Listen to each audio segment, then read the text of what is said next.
December 18th, 1943. Nuremberg, Germany.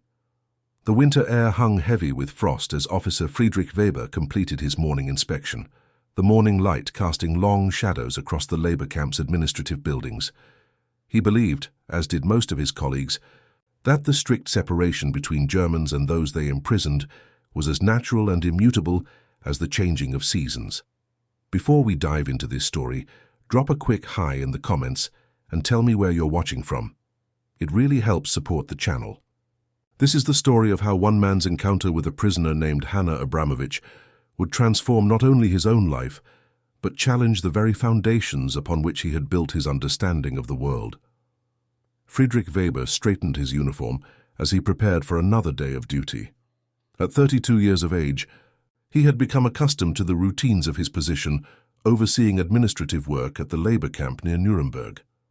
Unlike many of his fellow officers who seemed to take pleasure in exercising their authority with unnecessary harshness, Friedrich had always maintained a quiet, professional demeanor.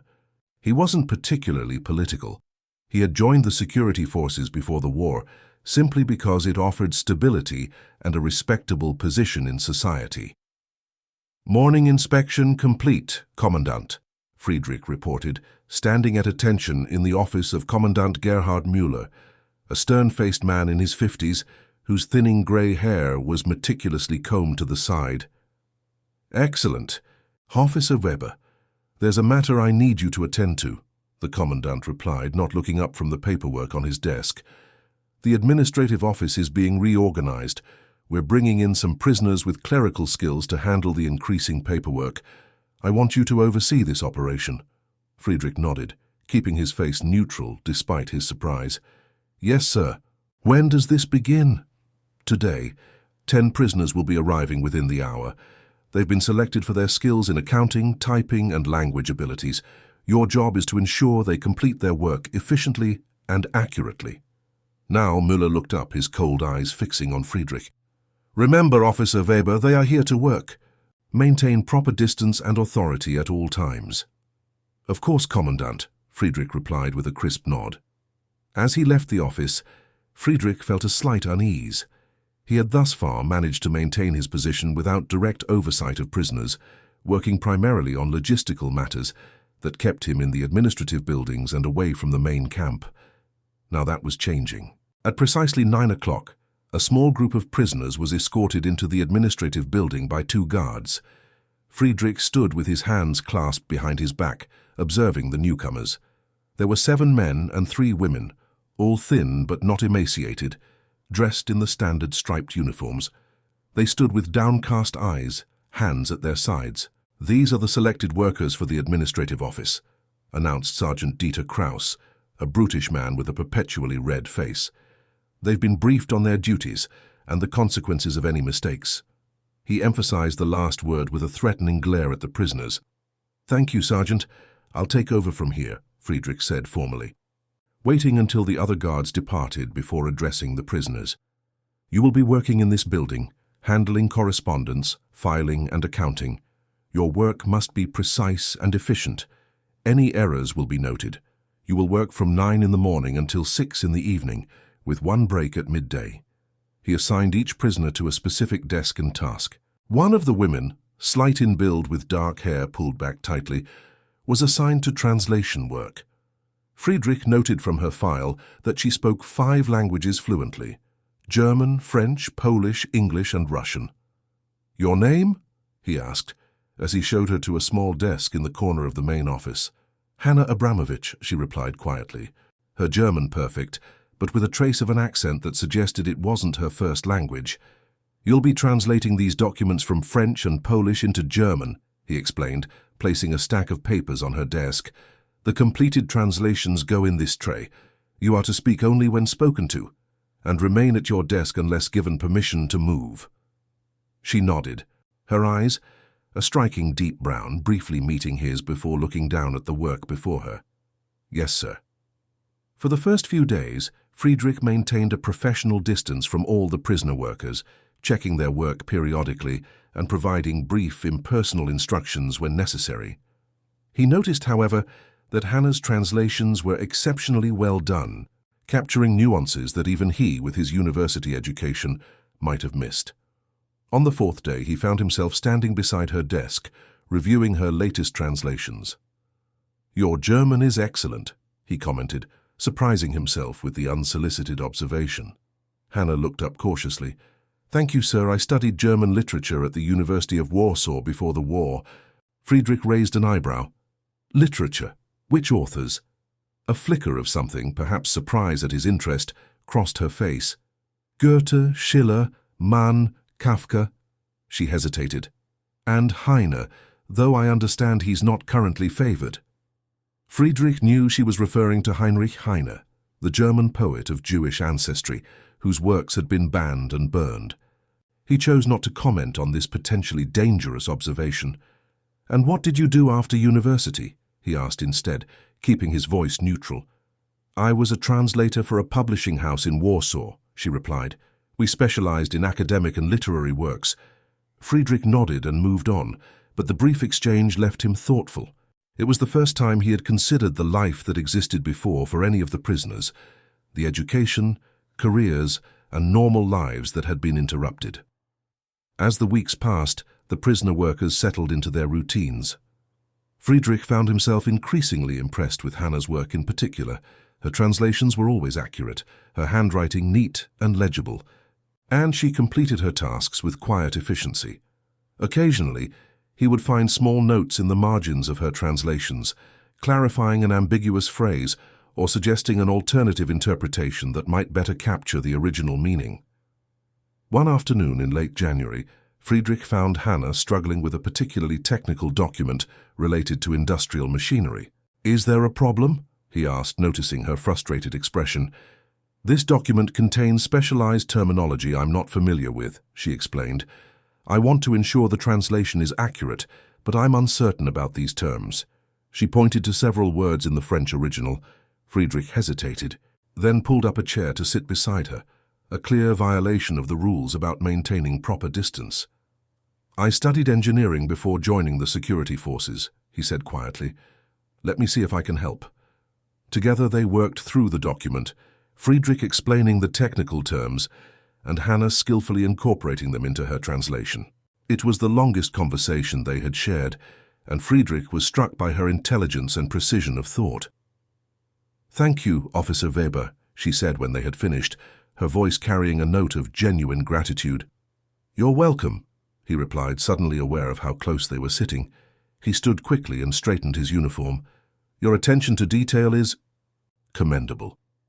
That evening, as Friedrich walked to his quarters, he found himself thinking about Hannah, not as prisoner number 774, but as Hannah Abramovich, the literature scholar and translator from Warsaw.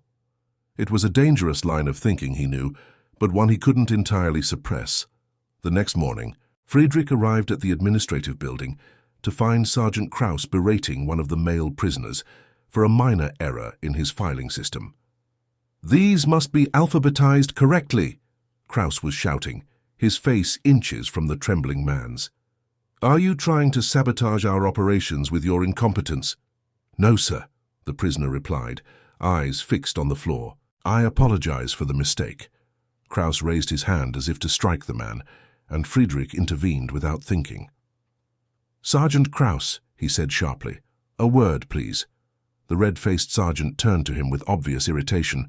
"What is it, Officer Weber?" Friedrich led him away from the prisoners. "These workers were selected for their clerical abilities," he said in a low voice. "If they're fearful or injured, their work will suffer and reflect poorly on our management." Kraus's eyes narrowed. "Are you suggesting I don't know how to handle prisoners, Weber?" "Not at all," Friedrich replied calmly. "I'm merely concerned with the efficiency of our operation. The Commandant has made it clear that he expects results from this administrative program." The mention of the Commandant had the desired effect. Kraus's belligerent stance softened slightly. "Fine, but any more errors, and I'll report it directly to Müller." After Kraus left, Friedrich noticed Hannah watching him, a question in her eyes that she dared not voice. He gave a small, almost imperceptible nod before returning to his own desk.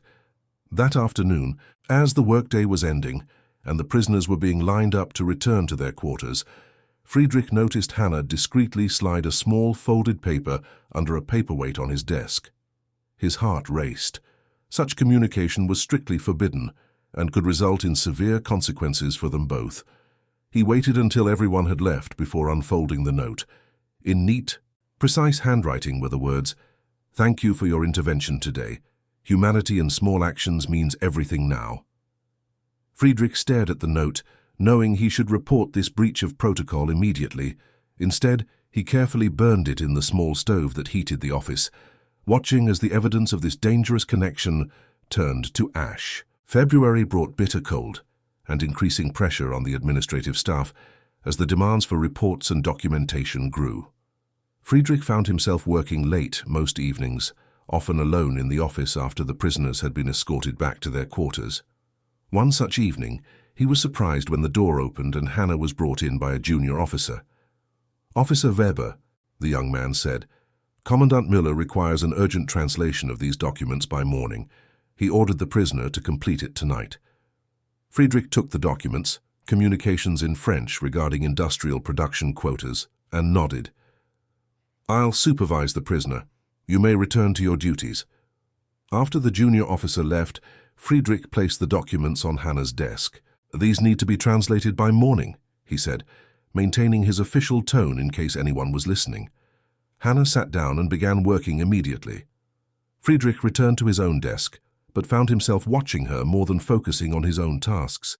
In the quiet of the empty office, with only the sound of her pen scratching against paper, the artificial barriers between them seemed to thin. After an hour of silence, Friedrich stood and walked to the window, checking that they were truly alone. Then he did something unprecedented. He made 2 cups of tea and placed one on Hannah's desk. She looked up in surprise. "Thank you," she said softly. "How long have you been here?" Friedrich asked, his voice equally quiet, as if they were sharing secrets, which in a way they were. Hannah hesitated, clearly weighing the risks of personal conversation against the unusual gesture of kindness. "Since November of 1942, she finally answered. "I was in Warsaw until then." Friedrich nodded, taking a seat not at his desk, but in the chair beside hers, a colleague rather than a guard. "And your family?" A shadow crossed her face. "Separated. My parents were sent elsewhere. My younger brother Elias is here, in the men's section of the camp." "Do you see him?" "Sometimes, from a distance during work assignments. We haven't spoken in months."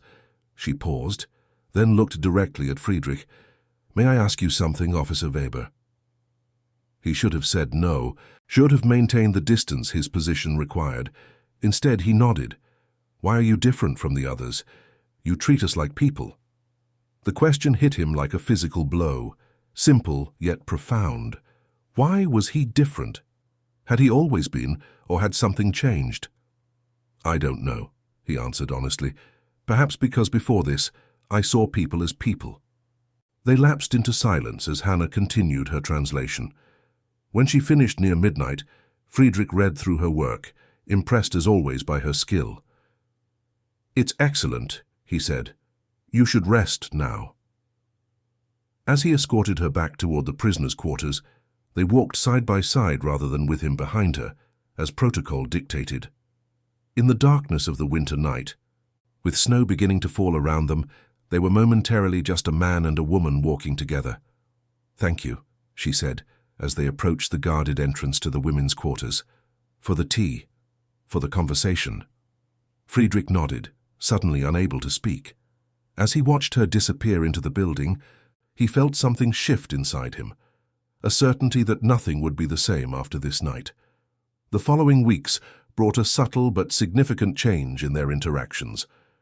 While Friedrich maintained proper protocol when others were present, he found ways to acknowledge Hannah's humanity in small gestures, an extra piece of bread with lunch, a book of German poetry, to improve her translation skills, moments of conversation when they were alone in the office.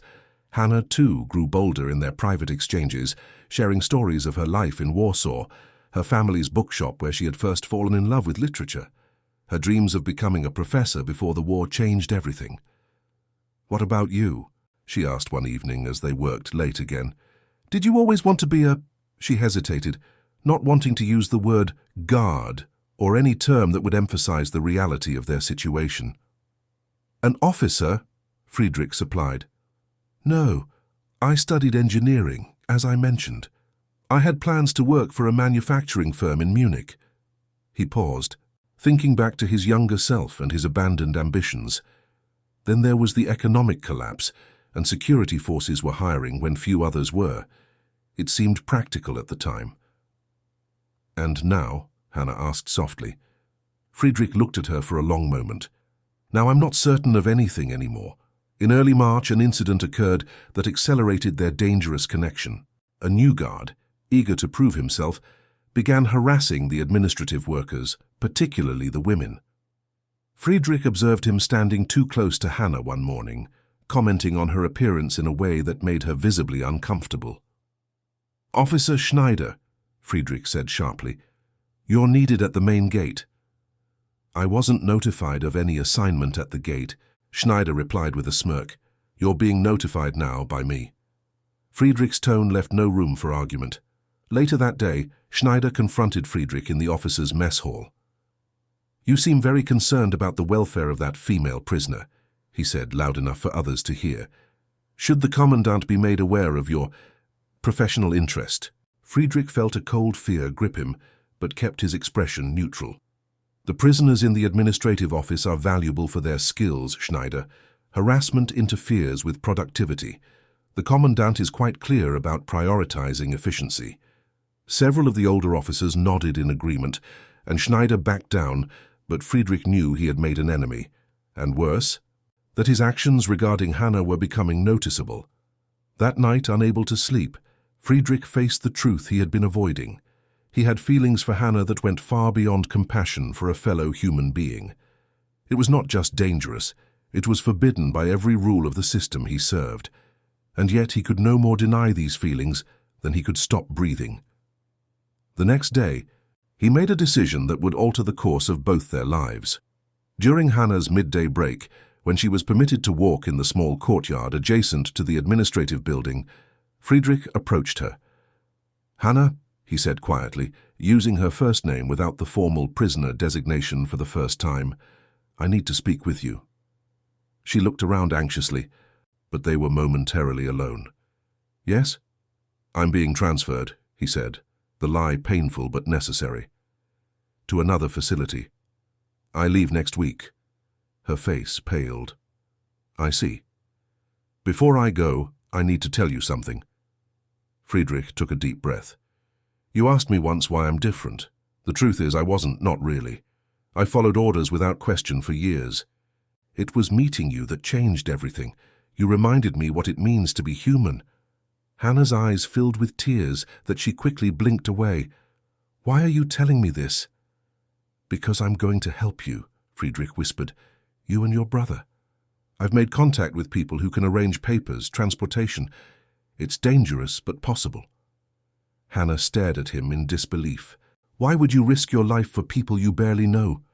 Friedrich looked into her eyes. "Because I know enough. I know who you are, Hannah Abramovich, and I know who I want to be." Their plan took shape in whispered conversations and coded notes over the next week. Friedrich made contact with a network of resistance members through a former university classmate, now working as a doctor in Nuremberg. Forged papers were procured. A route was planned. The greatest challenge was finding a way to reach Hannah's brother, Elias. Friedrich used his authority to request Elias be transferred to the administrative building for maintenance work, allowing the siblings to see each other for the first time in months. In a brief moment, when Friedrich could ensure they were unobserved, he explained the outlines of the escape plan to Elias, who responded with understandable skepticism. "Why would a German officer help us?" Elias whispered to his sister in Polish. "Because not everyone is what the uniform suggests." Hannah replied in the same language. "I trust him, Elias. He's risking everything." The escape was set for March 15th, when Friedrich would be on night duty and could manipulate the guard rotation to create a brief window of opportunity. The plan required precise timing and enormous risk. Discovery would mean death for all involved. On the night of the 14th, Friedrich met Hannah alone in the office under the pretense of urgent translation work. In reality, he needed to give her final instructions and the forged papers she would need. "Memorize this map," he told her, showing her a hand-drawn diagram of their route. "Once you're past the outer perimeter, a man named Stefan will meet you at this point." He indicated a spot near an abandoned farm building. "He'll guide you to a safe house, then to Switzerland." Hannah studied the map intently, committing it to memory. "And you?" she asked, looking up at him. "What happens to you after we're gone?" Friedrich had avoided this question in their previous discussions. "I'll create evidence suggesting I was overpowered. There will be an investigation, but with no proof of my involvement, I should face only disciplinary action." Hannah shook her head slowly. "They'll suspect you. You know they will." "It doesn't matter," Friedrich insisted. "What matters is that you and Elias will be free." She reached out then, her hand touching his for the first time, a simple human contact that sent electricity through him. "Come with us," she said softly. The suggestion startled him. "That's impossible. I would be immediately identified as a deserter." "The people helping us, they can provide new identities, can't they? Not just for Jewish fugitives, but for Germans who oppose the regime." Friedrich stared at her, the possibility he hadn't allowed himself to consider suddenly taking shape. "Even if that were possible, why would you want me with you? I represent everything that has caused your suffering." Hannah's fingers tightened around his. "No. You represent the hope that people can change, can recognize wrong, and choose to do right despite everything. You see me as human when the world says I am not. How could I leave you behind?" That night, alone in his quarters, Friedrich made the final decision. He would go with them, not just to ensure their escape succeeded, but because he could no longer be part of a system he now recognized as fundamentally wrong. The realization brought both terror and a strange sense of peace. The next night, the night of the escape, brought unexpected complications. An hour before the planned attempt, Commandant Müller summoned Friedrich to his office. "Officer Weber," Müller said, his tone uncharacteristically conversational. "Sit down." Friedrich remained standing, his heart pounding. "I'm scheduled for perimeter duty in 20 minutes, sir."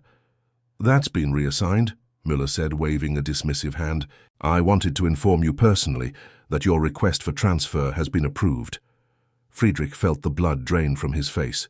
He had made no such request. "Transfer, sir?" "Yes, to the administrative division in Berlin. Quite a promotion, actually." Müller's thin lips curved in what might have been intended as a smile. "Your work here has been noticed by my superiors. Your efficiency with the prisoner clerical program in particular has been commended." Friedrich struggled to maintain his composure. The transfer would destroy any chance of executing the escape plan. "When would this transfer take effect, sir?" "Immediately. You leave tomorrow morning." Müller studied Friedrich's face. "You seem less than pleased with this news, Officer Weber." "I'm simply surprised, Commandant. I had not expected such recognition." Müller's eyes narrowed slightly. "Indeed. Well, there is one more matter before you prepare for your departure. Officer Schneider has raised some concerns about your interactions with the prisoner workers, specifically with the female translator." Friedrich felt a cold sweat break out on his forehead, but kept his expression neutral.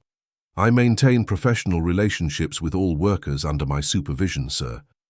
"Of course you do," Müller said smoothly. "Nevertheless, I've decided to have her transferred to another section for propriety's sake." Friedrich knew this was a death sentence. Hannah's linguistic skills were the only reason she had been assigned to the relatively safer administrative work. In the general population, with harder physical labor and harsher conditions, her chances of survival would diminish drastically. "Sir," Friedrich said carefully, "the prisoner's translation work is exceptional. Her skills have been invaluable to our operations. To lose her services would significantly impact our efficiency." Müller studied him for a long moment. "Your concern for operational efficiency is noted, Officer Weber. However, the decision has been made. You are dismissed." Friedrich left the office in a state of carefully controlled panic. The entire plan was now in jeopardy. He had less than an hour to warn Hannah and Elias and attempt the escape before his night duties would be reassigned, and Hannah would be transferred. using his authority for what would surely be the last time. Friedrich ordered the guard currently watching the administrative building to report to the commandant for special instructions, a false order that would buy him perhaps 15 minutes before it was discovered. He found Hannah organizing files, unaware of how their carefully laid plans were unraveling. "We have to go now," he said without preamble, his voice low and urgent. "Everything has changed. There's no time to explain." To her credit, Hannah asked no questions. "Elias? I'll get him. Be ready to move in 5 minutes.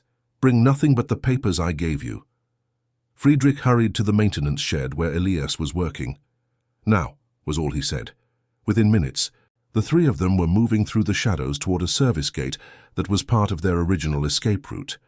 Friedrich used his keys to unlock it, praying that the alarm wouldn't be raised before they reached the rendezvous point.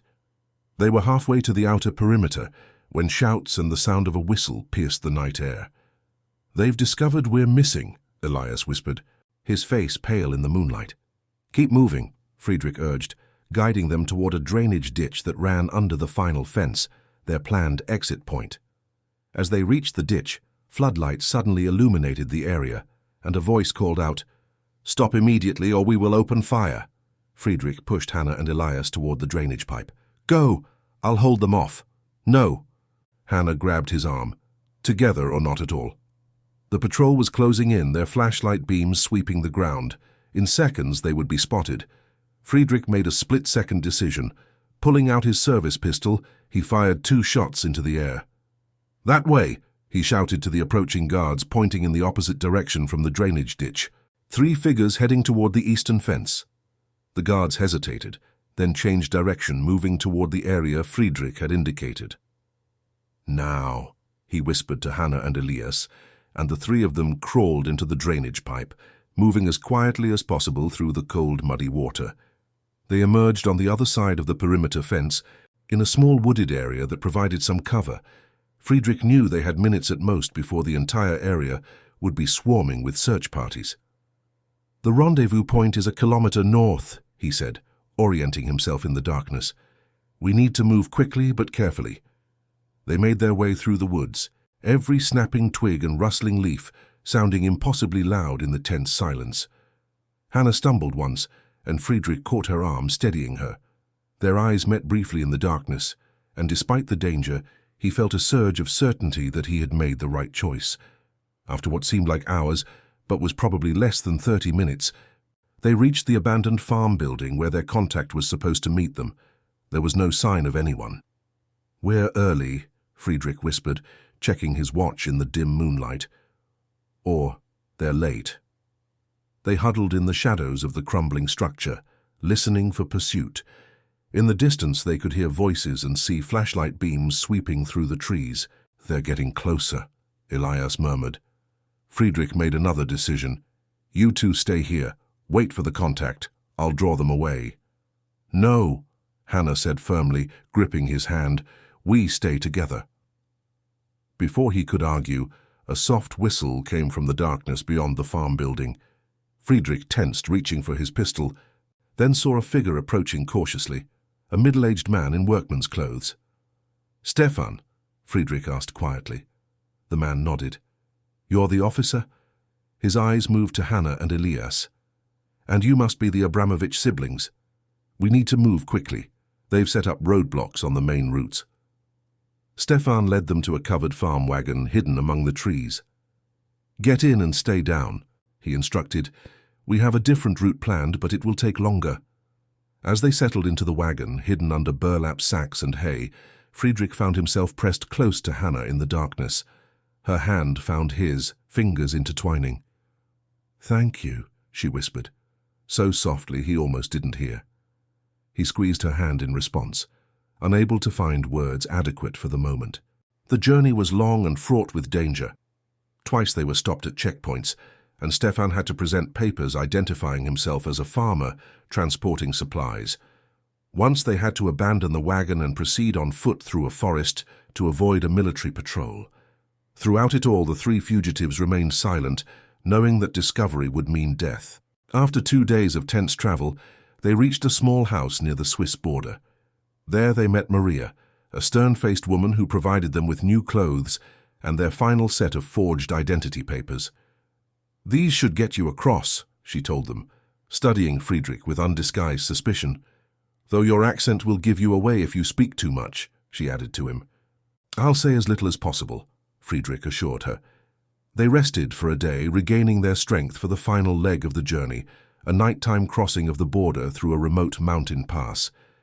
As they prepared to leave, Friedrich found a moment alone with Hannah in the small kitchen of the safe house.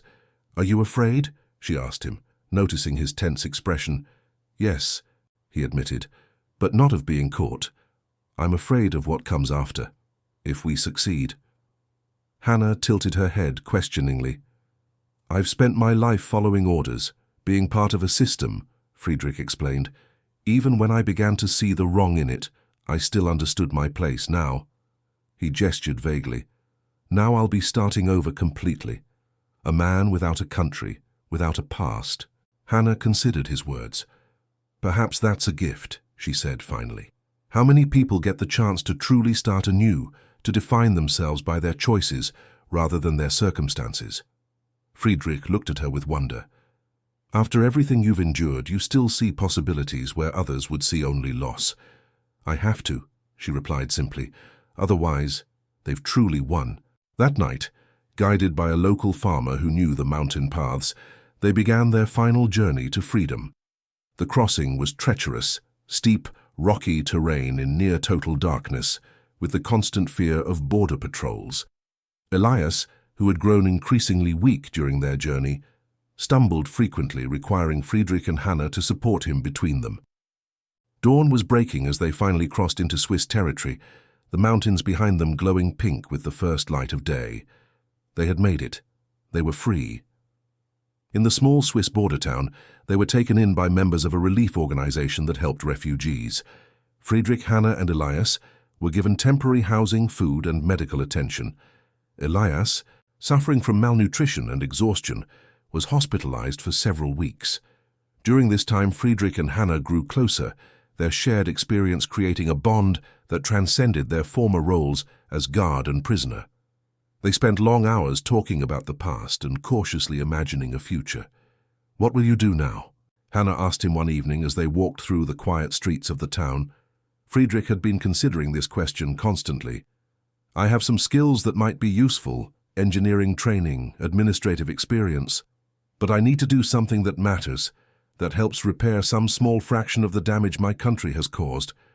Perhaps you could work with the resistance," Hannah suggested. "Your knowledge of the German systems could help save others." Friedrich nodded slowly. "I've already spoken with some people about that possibility." They walked in silence for a moment. Then Hannah stopped and turned to face him. "And what about us, Friedrich? Where do we fit in your new life?" The directness of her question took him by surprise.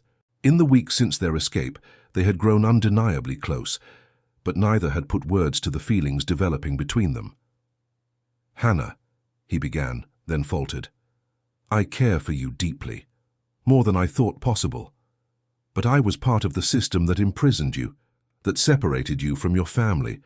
How can you possibly want me in your life after that?" Hannah considered his words carefully. "When I look at you, I don't see the uniform anymore. I see the man who risked everything to save two strangers because it was right. I see someone who had the courage to question what he'd been taught and to change when he saw the truth." She took his hand. "That's the man I've come to care for." In early June of 1944, 3 months after their escape, Friedrich Weber and Hannah Abramovich were married in a small civil ceremony in Geneva. Elias, now recovered, stood as witness, his initial suspicion of Friedrich having gradually transformed into cautious respect. The news of their marriage spread through the refugee community, meeting with mixed reactions. Many could not understand how Hannah could marry a former German officer.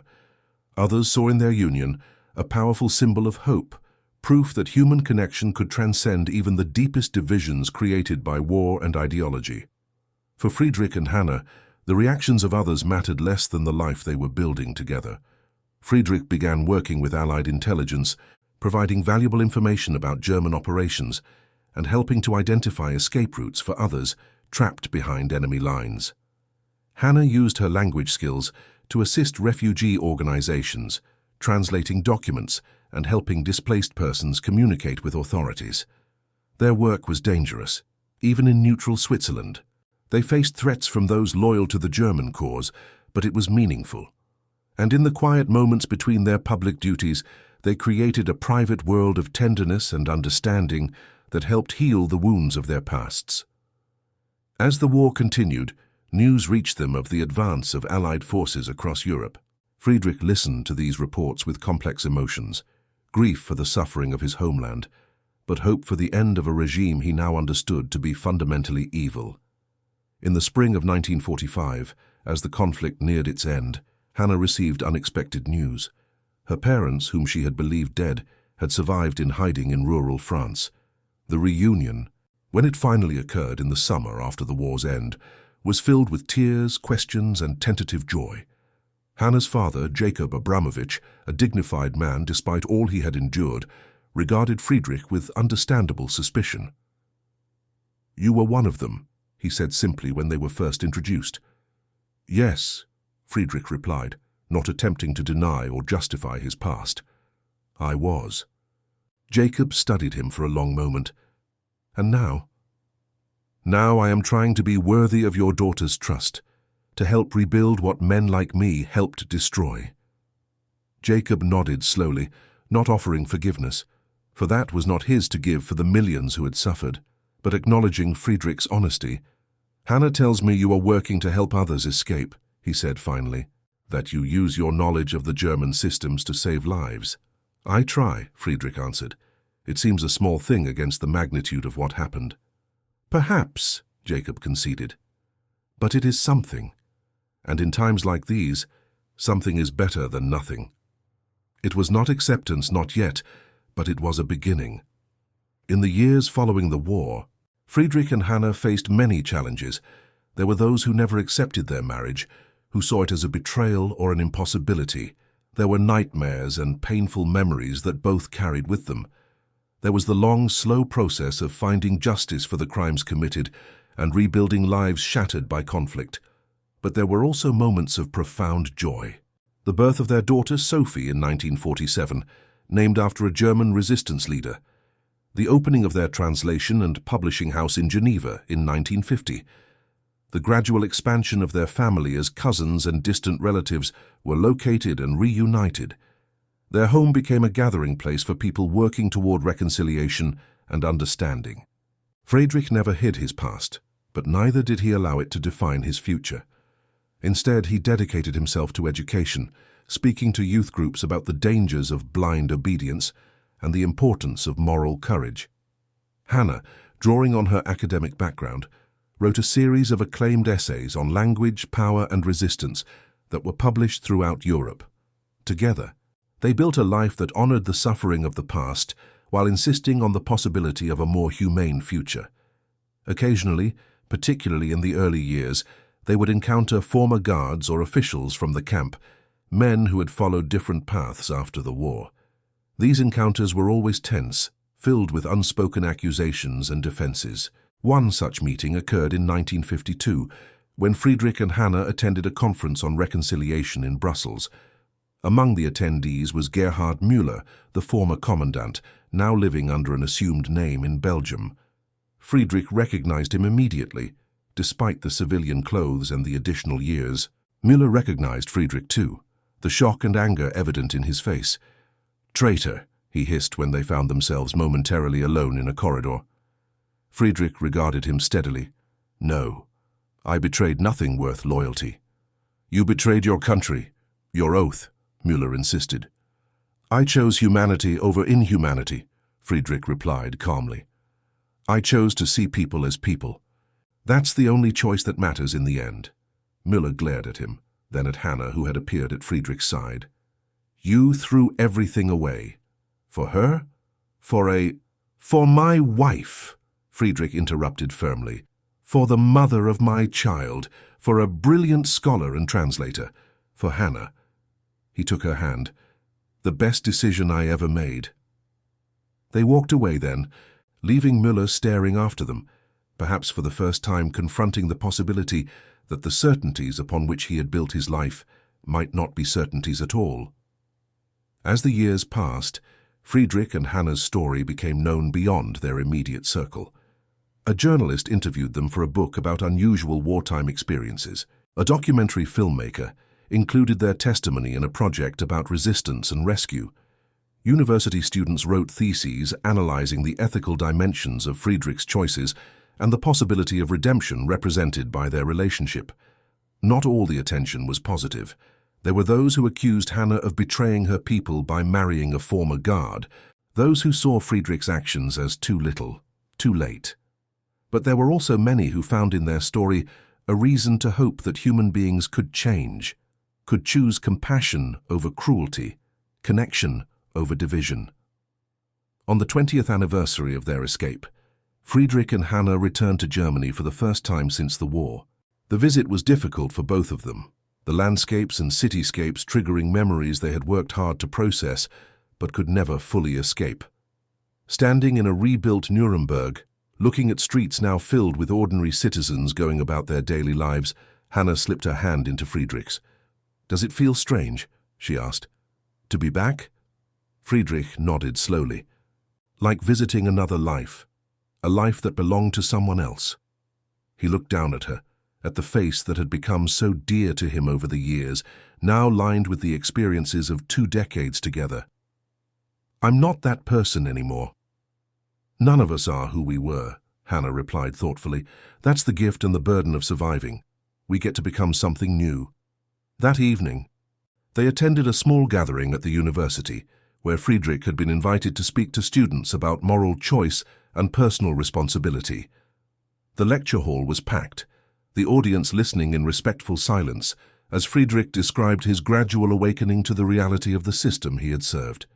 "I believed what I had been taught to believe," he told them. "I accepted what I was told was necessary and right, and in that acceptance I became complicit in enormous wrong." He paused, looking out at the young faces. "The most dangerous words in any language are, 'I was just following orders.' The most important human freedom is the freedom to say no to injustice, even when it costs you everything you thought you valued." After the lecture, a young woman approached them, her expression hesitant. "Herr Weber," she said quietly, "my grandfather was a guard at Dachau. He never spoke of it until just before he died. Then he told me he had always known it was wrong, but had been too afraid to act." She glanced at Hannah. "Your story gave me a way to understand him, not to excuse what he did, but to see his humanity alongside his failure." Friedrich nodded, understanding exactly what she meant. "We are all capable of both moral courage and moral cowardice," he replied. "The question is which we choose when the moment comes."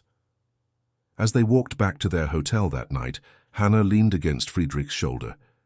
20 years, she mused. Sometimes it feels like yesterday and sometimes like another lifetime. "Both are true, Guy," Friedrich replied. "The past is always with us, but we're not imprisoned by it. That's what I've learned from you." Hannah smiled up at him. "And I learned from you that people can change, truly change, when they open their eyes and their hearts." In the decades that followed, Friedrich and Hannah continued their work of translation, education, and reconciliation. Their daughter Sophie followed in their footsteps, becoming a human rights lawyer specializing in refugee cases. Elias, who had settled in Israel, maintained close ties with his sister and brother-in-law, visiting often with his wife and children. Hannah's parents, though they never fully reconciled with Friedrich, acknowledged the genuine love between him and their daughter and the good they accomplished together. Jacob, before his death in 1968, even thanked Friedrich for giving him grandchildren to cherish after he had lost so much. Not everyone could understand or accept the unlikely union between a former guard and a Jewish survivor. There were communities that would not welcome them, individuals who could not move past the categories of perpetrator and victim to see the complex human beings beneath.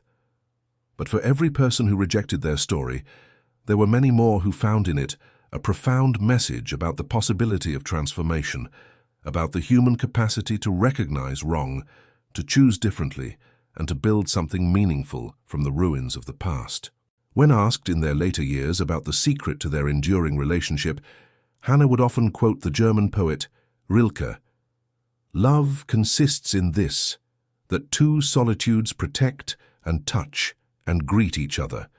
Friedrich, more plain-spoken, would simply say, "We saw each other when the world insisted we shouldn't, couldn't, and we never stopped looking." In 1993, 50 years after they first met in that administrative office in Nuremberg, Friedrich and Hannah Weber celebrated their golden wedding anniversary, surrounded by children, grandchildren, and friends from around the world. Friedrich, now in his 80s, had lost some of his imposing stature but none of his moral clarity. Hannah's dark hair had turned silver, but her eyes remained as keen and perceptive as ever. At the celebration, their grandson David, a historian, presented them with a bound collection of testimonies he had gathered from people whose lives they had touched over the decades, refugees they had helped, students they had taught, readers moved by their writings. "You showed us that history isn't destiny," David told them, his voice thick with emotion, "that the borders between people are never as fixed or as final as we're told they are, that love can grow in the most unlikely soil." Friedrich and Hannah listened to these tributes with characteristic humility, accepting the praise not for themselves but for the principle they had tried to embody, that human connection transcends the artificial divisions of politics, religion, and nationality. Later that evening, as the celebration wound down, a journalist asked them a question they had been asked countless times before. "Weren't you afraid, taking such an enormous risk to be together?" Hannah and Friedrich exchanged a glance, communicating in that wordless way of couples who have shared a lifetime. "Of course we were afraid," Hannah answered. "Fear was the air everyone breathed in those days." "But there are different kinds of fear," Friedrich added. "Fear of external danger, which is natural and often wise, and fear of losing your humanity, which is the beginning of all moral failure." He took Hannah's hand, his eyes never leaving hers. "I was more afraid of continuing to be the person I had become than of any punishment the regime could inflict." Hannah nodded. "And I was more afraid of betraying the possibility I saw in him, in us, than of the risks of escape." "So you're saying love conquered fear?" the journalist asked. "Not exactly," Hannah replied thoughtfully. "I'm saying that recognizing another person's full humanity, seeing them clearly and being seen by them, gives you the courage to act despite fear." The journalist noted how they still looked at each other with a mixture of tenderness, respect, and wonder after all these years. "Is that the lesson of your story?" she asked. "That love can overcome hatred?" Friedrich considered the question carefully. "Not that love can overcome hatred," he said finally, "but that love can grow where hatred has been overcome. First, you have to see the lie in the hatred, the falseness of the divisions we're taught. Only then can love take root." This perhaps was the truest description of their journey, not a simple romance that transcended circumstances, but a mutual recognition of human worth that made love possible in the aftermath of unimaginable wrong. When Friedrich died in 1997 at the age of 86, the obituaries described him variously as a reformed collaborator, a resistance hero, and a bridge between divided worlds. None of these labels captured the full complexity of his life's journey, the moral awakening that had begun with a simple act of seeing Hannah Abramovich as a person rather than a category. At his funeral, Hannah spoke not of grand gestures or historic significance, but of daily kindnesses and ongoing growth. "He never stopped asking difficult questions," she told the gathered mourners, "of himself, of our society, of our shared humanity. He never used the fact that he had made one right choice as an excuse to stop making right choices every day thereafter." Hannah lived another 7 years, continuing their shared work until her health began to fail. Before her death in 2004, she completed a memoir titled Unexpected Liberation, which chronicled not just their dramatic escape, but the longer, harder journey of building a life centered on healing rather than harm. In the final pages, she wrote, "People often ask if I forgave Friedrich for his role in the system that imprisoned me and killed so many. This is the wrong question. Forgiveness implies a personal injury for which amends can be made. What happened was not personal. It was structural, systemic, an enormous machine of dehumanization, in which Friedrich was one small cog until he chose not to be. The question is not whether I forgave him, but whether we, together, found ways to live that honored the dead while insisting on a more humane future. Whether we used our unexpected liberation to help liberate others from hatred, from fear, from the categories that divide us unnecessarily from one another. In the end, what matters is not that a guard once married a prisoner, a story sensational enough to capture attention, but too simple to capture truth. What matters is that two people recognized each other's humanity across an abyss engineered to prevent exactly such recognition. And in that mutual seeing, they found the courage to imagine another way of being in the world. If our story has any value for those who come after, let it be this: the borders between us are never as impermeable as we are taught to believe, and the journey to the other side, while dangerous, holds the promise of becoming more fully human. Today, the Weber Abramovich Foundation continues their work, supporting programs that bring together people divided by conflict, that promote education about the Holocaust and other genocides, and that celebrate acts of moral courage in the face of systemic wrong. Their story, one small narrative within the enormous tragedy of the Second World War, reminds us that even in the darkest times, individual humans retain the capacity to see clearly, to choose differently, and to create connections that defy the logic of hatred. It began with a simple act: a German officer making a cup of tea for a Jewish prisoner, acknowledging her humanity in a system designed to deny it. It continued through the courage of escape, the building of a life together, and decades of work toward healing and reconciliation. And while their story is exceptional in its details, its essence is a truth we all need: that the categories we create to separate ourselves from one another are never as real or as fixed as they appear. That seeing the full humanity of another person is the first and most essential act of moral courage. That love can grow in the most unlikely soil when we have the wisdom to recognize it and the courage to nurture it. And that concludes our story. If you made it this far, please share your thoughts in the comments. What part of this historical account surprised you most? Don't forget to subscribe for more untold stories from World War II, and check out the video on screen for another incredible tale from history. Until next time.